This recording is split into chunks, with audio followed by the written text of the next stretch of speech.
인사하겠습니다. 축복합니다. 환영합니다.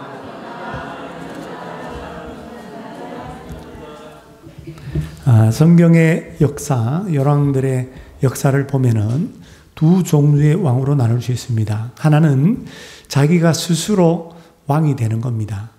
반란을 일으키든지, 반역을 도모하든지, 또 자기의 그 욕망을 채우려고 자기 스스로 되는 왕. 두 번째, 또 하나의 왕은 하나님의 선택에 의해서 선지자들에 의하여 기름 부음 받아 세워진 왕입니다. 북이스라엘의 대부분의 왕들은 다 자기 뜻대로, 자기 선택에 따라서 왕이 되었어요. 남쪽의 유다 왕들은 다윗의 후손들이기 때문에 다윗의 언약에 따라 하나님께서 너의 왕위를 견고하게 하리라. 너의 후손을 통해서 그 나라를 존속시키리라. 이 약속에 따라서 하나님의 선택에 의해서 기름 부음 받은 왕이 전부입니다. 그런데 오늘 유일하게 북이스라엘 왕들 가운데 딱 하나의 왕은 자기의 뜻에 따라 왕이 된 것이 아니라 하나님의 선택에 따라 하나님의 기름 부으심을 받은 왕이 있습니다. 그 왕이 바로 오늘 본문에 나오는 예후입니다. 왜 하나님은 이 예후라고 하는 사람을 선택했을까요? 왕으로 선택했을까? 모든 왕들은 다 선택하지 않았는데 북이스라엘에 유일하게 이 왕만은 하나님이 선택해서 기름 부었을까? 그 이유는 이 예후를 통해서 하나님께서 당신의 계획을 이루기 위해서입니다. 예후를 왕으로 세워서 하나님이 이루려고 했던 계획이 뭘까요? 그것은 아합 왕조를, 아합 가문을 멸망시키는 것이었습니다. 열왕기상 19장 15절 16절에 보면 하나님께서 엘리야에게 세 가지 사명을 호렙산 시내산에서 주셨어요. 첫째는 다메섹으로 가서 하사엘에게 기름을 부어 아람 왕을 세우라. 둘째, 예후에게, 여기 예후가 나오죠? 예후에게 기름을 부어서 이스라엘 왕이 되게 해라. 세 번째, 엘리사에게 기름을 부어 너를 대신하여 선지자가 되게 해라. 이 세 사람, 하사엘, 예후, 엘리사의 공통점이 있어요. 그게 뭐냐면 다 아합의 집과 관련되어 있습니다. 시리아, 아람의 하사엘 왕은 앞에서도 보았던 것처럼 아합의 집과 전쟁을 했죠. 북이스라엘과 전쟁을 했습니다. 예후는 오늘 말씀에서 또 다음 시간에 보겠지만 아합의 집을 멸절시키는 인물이었습니다. 엘리사는 아합의 집과 엘리야의 뒤를 이어서 영적 전쟁을 치른 선지자였습니다. 자, 이 세 가지 엘리야가 받은 사명 가운데 엘리야가 그 감당한 사명은 딱 하나, 엘리사를 자신의 후계자로 세운 것 뿐이었습니다. 나머지 둘은 누가 감당하느냐? 후계자 엘리사가 감당을 합니다. 엘리사 선지자는 우리가 앞에서 보았던 것처럼 열왕기하 8장 13절에 다메섹으로 가서 하사엘이라고 하는 군인에게 기름을 부어서 아람 왕이 되게 하는데 기름을 붓지는 않고 그냥 당신이 아람 왕이 될 거다. 막 이렇게 쏘아봤다 그러죠. 쏘아보면서 막 울었어요. 왜 우냐? 네가 왕이 되어서 우리 조국 바로 이 북이스라엘을 괴롭히기 때문에 많은 사람들이 학살을 당하기 때문에 미리 울었다. 그렇게 말씀하고 있습니다. 엘리사 선지자가 이제 한 가지 남은 사명이 있는데 이 사명, 예후에게 기름을 부어 북이스라엘의 왕으로 삼는 이 사명은 자기 자신이 하지 않고 자기 제자들 가운데 한 사람을 선택해서 그에게 그 사명을 맡깁니다. 오늘 본문이 바로 선지자 청년, 즉 엘리사 선지자의 제자 한 사람이 그 사명을 감당하는 이야기입니다. 여러분, 이 사명을 감당한 선지자 청년 제자의 이름이 성경에 나오나요? 안 나오나요? 안 나오죠. 그러나 무명의 청년, 선지자 청년이지만 그러나 이 성경에 기록되었다라는 것은 무엇을 말합니까?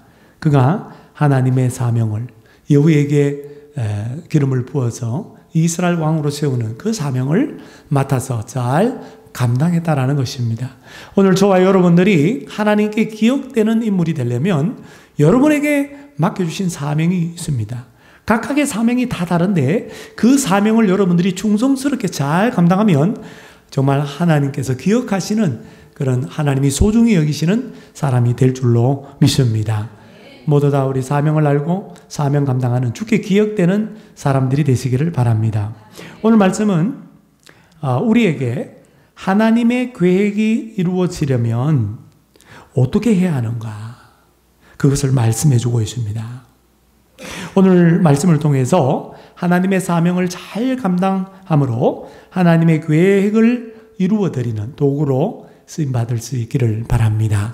하나님의 도구로 쓰임받아서 하나님의 계획을 이루려면 어떻게 해야 될까요? 도구로서 우리가 해야 될 일은 뭡니까? 하나님이 하시지만 도구로 쓰임받을 때 도구인 우리가 해야 할 일 두 가지를 말씀합니다. 첫째는 하나님의 때를 분별하고 하나님의 때를 기다려야 한다는 것입니다. 호렙산에서 시내산에서 엘리야 선지자가 예후를 이스라엘 왕으로 기름 부어라 라고 하는 사명을 받은 때는 언제냐? 그것은 바로 북이스라엘 아합 왕이 다스리던 때였습니다. 특별히 아합 왕의 통치 거의 말년 때였습니다. 그때 곧바로 엘리야 선지자가 사명을 받고 시내산에서 호렙산에서 내려가서 예후에게 기름을 부어 아합 왕 다음에 예후가 왕이 되도록 한 것이 아니라는 거예요. 그 사명을 그때 감당하지를 못했습니다. 곧바로 수행하지 않았습니다. 하나님께서 엘리야에게 이 사명을 주신 지 15년이라는 시간이 지나서 바로 그때 엘리사 후계자, 엘리사 선지자의 제자 한 사람을 통해서 그 제자가 예후에게 기름을 붓습니다. 자, 예후에게 기름을 붓는 이때는 언제입니까? 이때는 열왕기하 8장 25절에 의하면 아합 왕의 아들 아하시아가 왕이 되고 난간에 떨어져서 병들어서 죽었습니다. 2년 통치합니다. 또 다른 왕, 아합의 또 다른 아들 요람 왕 또는 여호람, 북이스라엘의 요람 왕을 세웁니다. 근데 이때가 언제냐? 예후에게 기름을 붓는 때는 요람 왕 통치 12년째다 이 말이에요. 그런데 왜 이때가 예후가 왕으로 기름 부음을 받는 때일까요? 왜 이때가 예후를 통해서 아합의 집을 멸망시키는 때일까요? 하나님의 심판의 때일까? 왜 이때가 하나님의 그 계획, 아합 가문을 멸망시키려는 그 하나님의 계획이 이루어지는 때일까요? 한 세 가지로 제가 이 말씀을 보면서 생각을 해봤는데 진짜 이것은 정확한 하나님의 때다라는 걸 알 수 있습니다. 첫째는 이때는 하나님께서 엘리야 선지자에게 말씀하신 때였습니다. 자, 열왕기상 21장 29절을 보겠습니다. 열왕기상 21장 29절. 제가 읽겠습니다. 아합이 내 앞에서 겸비함을 네가 보느냐? 여기 너는 엘리야 선지자를 말하고 여기 나는 하나님을 말합니다. 그가 내 앞에서 아합 왕이 내 앞에서 겸비함으로 내가 재앙을 아합의 시대에는 내리지 않고 아합의 아들의 시대에야 그의 집에 재앙을 내리리라. 분명히 하나님의 심판에 관한 말씀을 엘리야 선지자가 들었습니다. 아합의 집에 대해서 재앙을 내린다라는 이 말씀을 들은 아합 왕의 반응이 뭔지 아십니까? 겸비함이었다는 거예요. 하나님 앞에서 겸손해졌다는 거예요. 열왕기상 21장을 읽어보면 바로 이 하나님의 예언 말씀 앞에 보면 아합이 회개를 했습니다. 아합의 집을 멸망시키고 이세벨을 죽여버리고 이런 그 재앙의 말씀을 듣자마자 아합이 옷을 찢어버리고 굵은 배로 몸을 감싸고 금식하고 굵은 배 위에 들어 누워버렸습니다. 이게 회개예요, 회개. 하나님은 회개하는 사람 기뻐하십니다. 그 죄악에서 돌이키는 사람을 하나님은 긍휼히 여기십니다. 그래서 하나님이 아합의 집에 내릴 이 재앙, 이 심판을 아합의 때가 아닌 아합의 아들의 때로 연기를 시켰어요. 그러므로 엘리야 선지자는 이 말씀을 들었기 때문에 예후를 이스라엘 왕으로 세우는 이것은 지금 해야 될 때가 아니구나. 아합 때가 아니라 아합의 아들 때니까 아합의 아들 때까지 기다려야 되겠구나. 그 사이에 어떤 일이 있었어요? 그 사이에 엘리야 선지자는 승천해버렸어요. 죽음을 보지 않고 승천해버렸어요. 그러니까 그 사명은 후계자 엘리사에게 그대로 전달이 된 것이죠. 그러니까 뭘 말이냐면 그 때를 정확하게 말씀하셨기 때문에 엘리야는 그 때를 기다렸다라는 거예요. 두 번째, 이 때가 하나님의 때인 이유는 요람 왕, 그 당시 북이스라엘 요람 왕의 세력이 굉장히 약해져 있었다. 권력이 약해져 있었기 때문입니다. 무엇을 통해서 알 수 있냐면 열왕기하 8장 29절에 보면 지금 길랄 라못 이 전쟁터, 시리아와 전쟁하는 이 전쟁터에는 왕이 있어요, 없어요? 없어요. 요람 왕이 전쟁 중에 부상을 당해서 치료차 사마리아 수도까지 가기는 너무 멀고, 그래서 요단강만 건너면 있는 이스라엘 별궁으로 들어가서 쉬고 있었습니다. 왕이 전쟁터에 없어요. 예후는 지금 전쟁터 한가운데 있습니다. 군인이기 때문에. 왕의 권력이 지금 부재한 바로 그때였다라고 하는 것입니다. 그래서 엘리사 선지자가 제자를 불러서 길랄 라못 전쟁터로 보내서 군사령관 예후에게 기름 부어 이스라엘 왕으로 세워라 라고 명령을 내렸던 거예요. 왕이 없던 때, 세력이 약해져 있던 때라는 거예요. 또 왜 이때가 하나님의 때이냐 하면 그 이유는 왕에 대한 민심이 돌아섰기 때문입니다. 이때는 무리, 여기 성경에 나오는 무리는 군인들을 말합니다. 이 군인들이 전쟁터에서 왕이 없는 그때에 요람 왕에 대한 불만이 최고조에 달했던 때였다라는 거예요. 엘리사 제자가 예후를 데리고 골방 내실로 들어가서 기름을 부어, 몰래 기름을 붓는 거죠. 남들 보면 안 되니까 기름을 부어서 당시 이스라엘 왕으로 하나님 세웠다. 그 말씀을 전달하자. 그리고 나왔어. 나오니까 여러분 군대 장관들, 이 군대 동료 군인들이 이상한 거죠. 갑자기 선지자의 제자가 와서 예후만 딱 불러갖고 골방 안에 들어갔다가 갑자기 둘 다 나오는데 너무 궁금해서 엘리사의 제자가 예후에게 뭐라고 말했는지 말해라. 그랬더니 에이 너희들 알잖아. 가당치도 않다. 어떻게 아냐. 말도 안 해주는데. 그때 뭐라 하냐니까 제자가 하는 말이 하나님이 말씀하시기를 하나님께서 나를 기름 부어 이스라엘 왕으로 세운다고 하더라. 그때 여러분 무리, 여기 군인들 반응이, 이 말을 들은 반응이 굉장히 신기합니다. 13절을 보세요. 13절. 무리가 각각 자기의 옷을 급히 가져다가 돌 계단을 말합니다. 돌 계단 위에 곧 예후의 밑에 그 옷을 깔고 나팔 불며 이르되, 무리가 뭐라 그래요? 예후는 왕이라, 예후는 왕이라, 예후는 왕이라 라고 이 무리들, 이 군인들 전체가 다 예후를 왕으로 외치면서 왕으로 추대를 하는 장면입니다. 이건 뭔 말하냐? 이것은 바로 그 당시에 요람 왕에 대한 군인들의 불만이 진짜 극에 달았다라는 것을 엿볼 수 있는 대목입니다.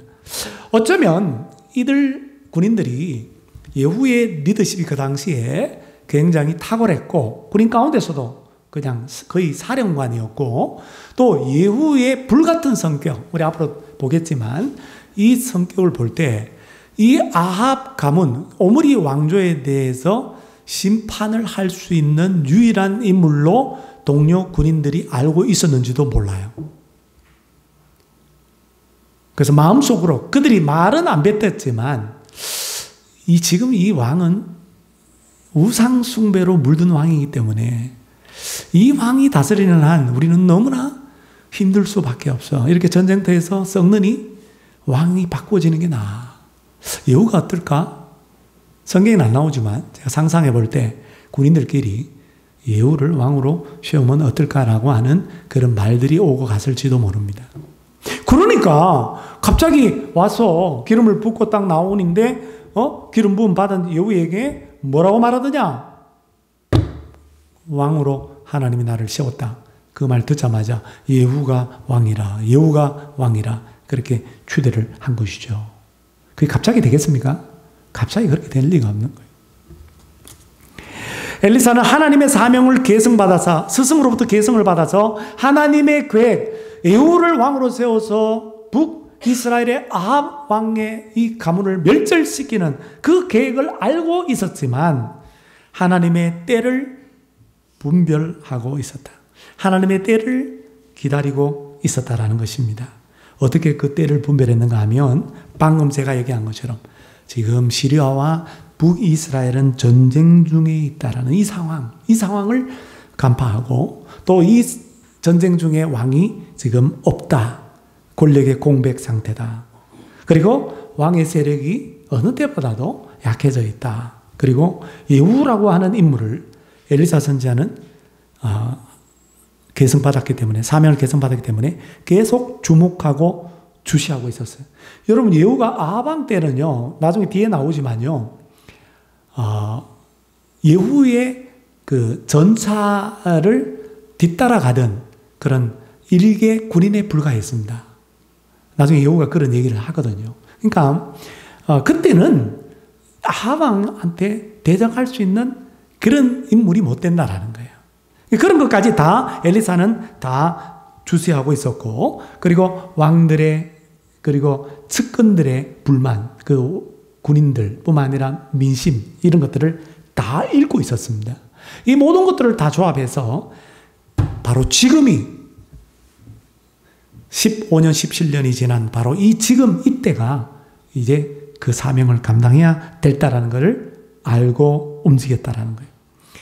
여러분, 만사에는 다 때가 있는 줄로 믿습니다. 전도서 3장 1절 말씀에 보면 범사에 기한이 있고 천하만사가 다 때가 있나니, 태어날 때가 있고 죽을 때가 있고 힘을 때가 있고 뽑을 때가 있고 웃을 때가 있고 울 때가 있다 등등등 때가 있다고 얘기해요. 그러면서 3장 11절의 전도서에 보면 하나님이 모든 것을 지으시되 때를 따라 아름답게 하셨고, 그러나 하나님이 하시는 일의 처음과 그 마지막을 사람으로 측량할 수 없게 하셨다. 하나님의 심판도 하나님의 때에 이루어지고 하나님의 놀라운 원대한 그 크신 계획도 하나님의 때에 이루어지는 것입니다. 그러므로 우리가 하나님의 말씀을 통해서, 약속의 말씀을 통해서 나를 향한 하나님의 계획이 이거구나 짐작을 하고 알고 있어도 스스로 내가 나서서 성급하게 하나님의 계획을 이루려고 해서는 안 된다라는 것입니다. 그 계획이 이루어지는 것을 내 생각에 맞추어서 이게 이때가 하나님의 때라고 단정해서도 안 됩니다. 왜냐하면 주님의 시간은 항상 내 생각과는 다르기 때문에요. 여러분, 다윗이 왜 위대한 왕인 줄 아십니까? 다윗은요, 사무엘 선지자에게 기름 부음을 받고 난 다음에 곧바로 왕이 되지 않았습니다. 10년 이상, 많게는 20년이 지나서 광야 생활 가운데 사울 왕에게 추격을 당하고 그렇게 하나님의 연단과 그리고 그 훈련의 시간이 다 지나고 난 다음에 예루살렘에서 왕이 된 것이 아니라 헤브론에서 왕이 되어서 7년을 통치하죠. 그러고 난 다음에 예루살렘에서 또 왕을 등극해서 그 나머지 왕으로 통치를 합니다. 광야 생활 가운데 사울 왕을 죽일 수 있는 기회가 2번이나 있었습니다. 그럼에도 불구하고 그가 신하들은 죽여버리겠다라고 하지만, 허락만 해달라고 내가 죽여버리겠다고 그러지만 죽이지 않습니다. 죽이면 왕이 되는 거예요. 그러나 자기 스스로 왕이 되려고 하지 않습니다. 하나님의 약속의 말씀을 믿고 지금은 하나님의 때가 아니다. 왕을 치는 것은 또 하나님이 금하는 것이다. 말씀에 순종하면서 하나님의 때를 기다리고 자기 스스로 피묻혀서 왕이 되지 않고 기다렸더니 드디어 왕이 되었던 거예요. 하나님의 때에 그가 왕이 되었던 거예요. 이게 바로 다윗의 위대한 점, 하나님의 마음에 합한 점이라고 생각합니다. 사랑하는 여러분, 언제나 주님의 때를 믿고 여러분 주님의 인도하심을 여러분 받을 수 있기를 바랍니다. 사랑하는 여러분, 하나님의 계획이 있는 줄로 믿습니다. 어떤 사람은 그 사람을 통해서 가정의 복음화라고 하는 하나님의 계획을 하나님께서 이루시려고 하십니다. 가족 영혼 구원을 하나님께서 그 믿는 그를 통해서 이루려고 하십니다. 하나님께서 반드시 하나님의 때에 그 계획을 그 사람을 통해서 이루실 줄로 믿습니다. 중요한 것은 뭐죠? 하나님의 때를 잘 분별해야 된다. 그리고 하나님의 때를 기다려야 된다. 하나님의 인도하심을 끝까지 받아야 된다. 하나님의 때에 여러분 쓰임받아서 하나님의 계획이 저와 여러분을 통해서 이루어지는 은혜가 있기를 주님의 이름으로 축복합니다. 마지막 두 번째, 하나님의 계획의 도구로 쓰임받으려면 하나님의 말씀에 순종해야 합니다. 오늘 1절에서 3절에 보면 선지자 엘리사가 선지자의 제자 중 한 사람을 불러서 뭐라고 말을 합니까? 허리를 동이고 기름병을 송해가지고 어디로 가라? 길랄 라모스로 가라. 거기에 이르거든 예후를 찾아 들어가서 그 형제 중에서 일어나게 하고 그를 데리고 골방으로 들어가 기름병을 가지고 그의 머리에 부으며 이르기를 여호와의 말씀이 내가 너에게 기름을 부어 이스라엘 왕으로 삼노라 하셨느니라 하고 곧 문 열고 도망하되 지체하지 말라. 구체적인 행동 요령을 지시를 해 주었는데 엘리사 선지자의 이 지시를 받은 제자, 이 선지자 청년이 어떻게 하는가 한번 보십시오. 4절 말씀에 보니까 길라 라모스로 가라 그랬단 말이죠. 4절에 보니까 그 청년, 곧 그 선지자의 청년이 어디로 가요? 길라 라모스로 가니라. 6절 상반절에 아마 청년이 머물던 곳은 갈멜산이 아닐까 이렇게 생각합니다. 갈멜산에서 이제 요단강을 건너 지금의 요르단 길라 라모스로 갔습니다. 6절 상반절에 보니까 예후가 일어나 집으로 들어가니 골방으로 들어가서 기름 부으라 그랬단 말이죠. 집으로 들어가니 청년이 그의 머리에 기름을 부으며 그에게 이르되 하나님 말씀을 전달하죠. 내가 너에게 즉 하나님이 예후에게 기름 부어 여호와의 백성 곧 이스라엘 왕으로 삼노니 그 여호와의 말씀을 그대로 가감없이 전달했습니다. 그리고 10절 하반절에 신기한 게 있어요. 기름 붓고 난 다음에 골방에서 기름 붓고 난 다음에 그 다음에 뭐 하라 그랬어요? 문 열고 나와 지체하지 말고 도망오라 이렇게 도망오라. 바로 오라는 거예요. 바로. 옛날 게하시 같으면 뭔가 고물이라도 떨어질까 뭐 뇌물이라도 혹시 안 주나 왕으로 세웠는데 야 고맙다 야 그러면서 뭐 예후가 뭐 이것저것 좀 전리품이라도 챙겨줄 줄 알았는데 뭐 기다려야 되죠. 게하시 같으면 기다렸을지도 몰라요. 물질에 탐이 나서. 근데 문 열고 지체하지 말고 바로 하라 도망하라 이 말에 그대로 순종해요. 문 열고 바로 도망옵니다. 여러분 뭘 말합니까? 선지자의 청년의 순종, 철저한 순종을 말합니다. 여러분 선지자 청년이 엘리사의 말대로 순종하는 건 쉬운 일이 아니에요. 이것은 굉장히 위험한 일입니다. 왜냐하면 전쟁터잖아요. 길랄 라모시 전쟁터고 왕에게 충성을 맹세한 군인들이 즐비한 곳입니다. 물론 거기에 요람왕이 없지만 요람왕이 그래도 부상당한 채 이스라엘 별궁의 왕이 버젓이 살아있다라는 거예요. 그런데 선지자 청년이 길랄 라못에 가서 예후를 왕으로 기름 부어 만약에 세우면 뭡니까? 반역행위잖아요. 반란이 반란. 완전 쿠데타입니다. 쿠데타. 게다가 길랄 라못에 도착했을 때에 보니까 5절 말씀에 보니까 누가 이렇게 쭉 앉아 있어요?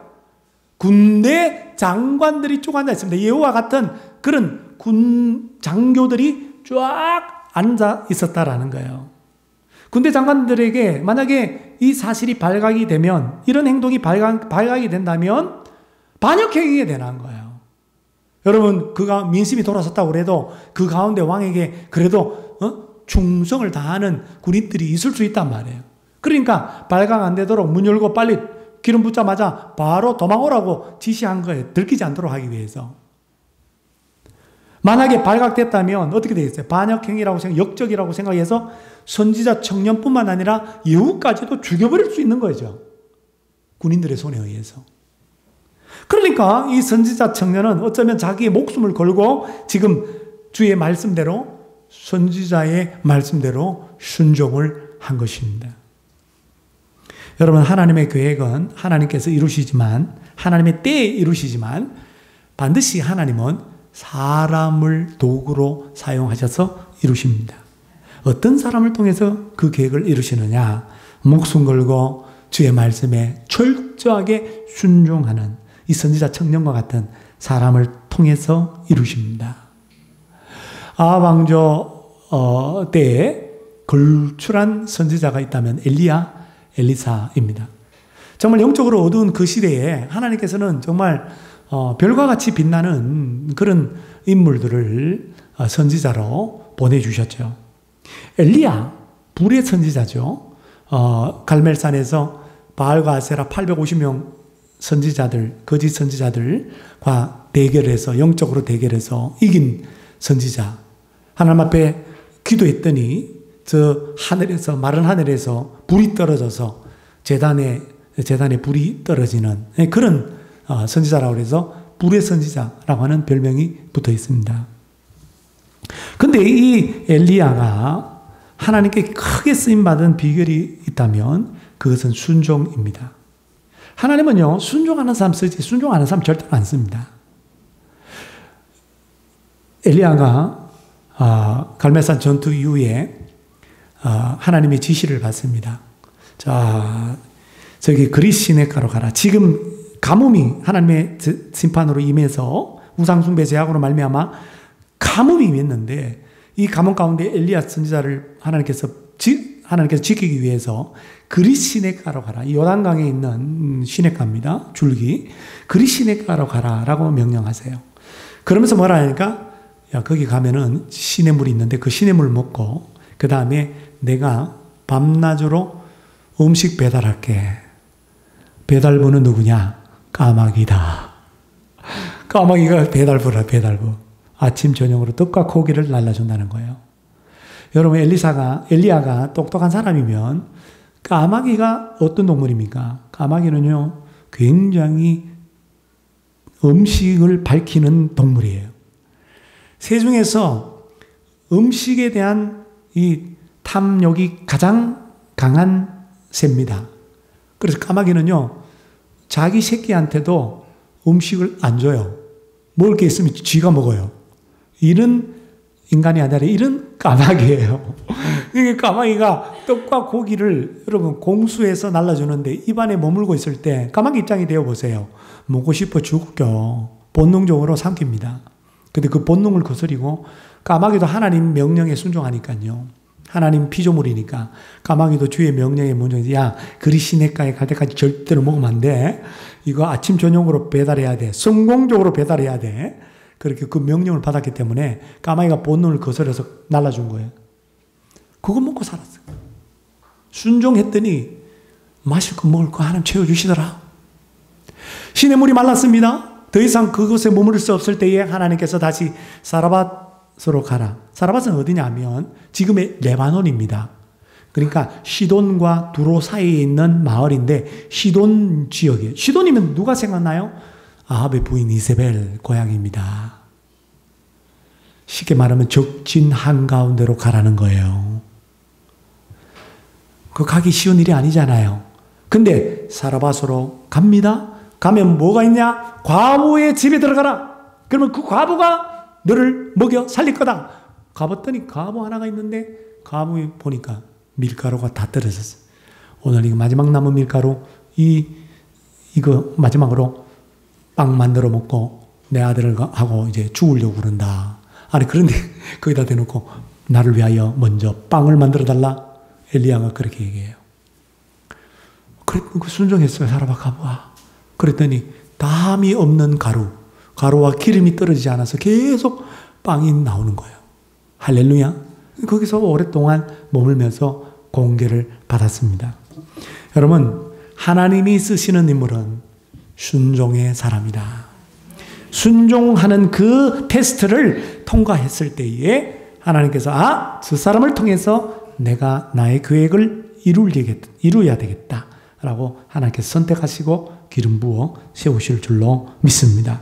왜 많고 많은 엘리사의 청년들, 엘리사의 그 제자들 가운데 왜 하필이면 이 무명의 선지자 청년일까? 그에게 왜 예후에 기름 붓는 사명을 맡겼을까? 그것은 그가 스승과 하나님의 신실하심을 믿고 순종하는 사람, 철저한 순종의 사람이었기 때문입니다. 여러분, 저와 여러분을 향한 하나님의 놀라운 계획이 있는 줄로 믿습니다. 그 계획을 저와 여러분을 통해서 이루실 때에 쓰임받기 위해서 여러분, 오늘 엘리사 선지자 청년들처럼 순종의 사람들이 되셔서 하나님의 신실하심을 믿고 주님의 약속을 믿고 철저하게 순종하셔서 하나님의 계획이 저와 여러분을 통해서 온전하게 이루어지는 그런 놀라운 역사가 있기를 주님의 이름으로 축원합니다. 주의 하나님의 부르심에는